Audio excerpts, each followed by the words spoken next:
Well, Michael Phelps, of course, here. We've seen him swim one race this evening. This event that he has so dominated through the years, he will not swim this here. He did finish second in the Summer Nationals last year, but of course Michael was not eligible to go to the World Championships. So Tim Phillips will join Tom Shields. They will swim this event in Kazan for the United States.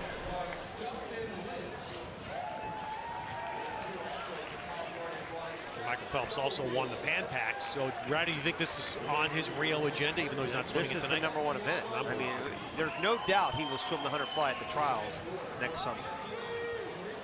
Michael had the top time in the world last year. But without Phelps, again, it's an opening and a nice moment here for Tom Shields to get himself some confidence and a good time heading to the Worlds. Seth Stubblefield in lane 2. California Aquatics. Justin Lynch from Cal was in lane 1. Santiago Grassi, an 18-year-old Argentine, in lane 3. From Brazil, Enrique Martins in lane 4.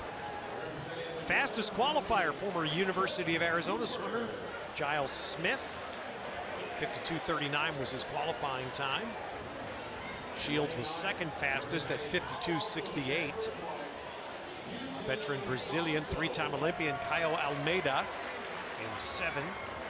From the Woodlands swim team in Texas, Trip Cooper in lane 8, third at the NCAAs this year. And Eugene Godso, a veteran. We've seen him have some real nice swims here in the Bay Area in the past. Eugene Godso in lane 9.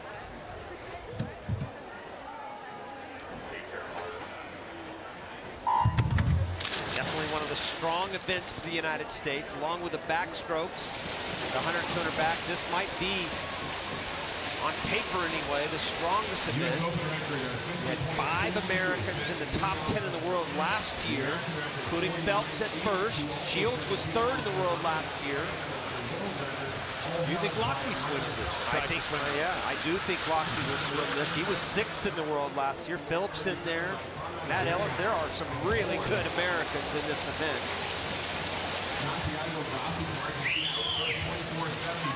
Giles Smith and Santiago Grassi is up in 3. Giles Smith looks to have a little bit of an edge with Shields pushing. And this is coming down to the middle of the pool. Giles Smith with a slight lead on Shields coming to the wall. And Shields trying, and Shields got there. Shields with the lunge and the touch. Takes that by 5/100ths.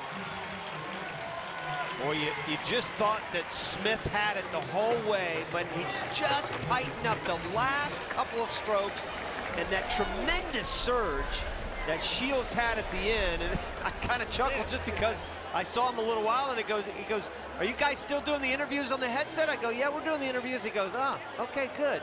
I'll be thinking about that." And so we'll definitely be talking to him. But you see that great turn that Giles Smith had, but Shields, you know, a lot of people have talked about him being the heir apparent in butterfly to Michael Phelps. He has shown some flash of that brilliance. He's 23 years of age, and again, I think every time he swims long course butterfly, he's a great 100 butterflyer, a great 200 butterflyer. He's just going to keep getting better and better.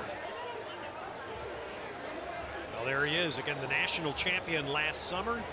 Wins this Santa Clara Arena Pro Swim Series, just 5/100ths better than Giles Smith.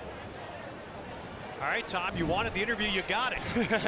How did you win that touch? That's just what I've been working on lately. I think really trying to get into the wall well. I feel like there's a lot of people in the world that can do the first 95 really well, so that's just something that I've been doing in drills and stuff in practice. It just seems like you learn so much every time you swim this race, Tom.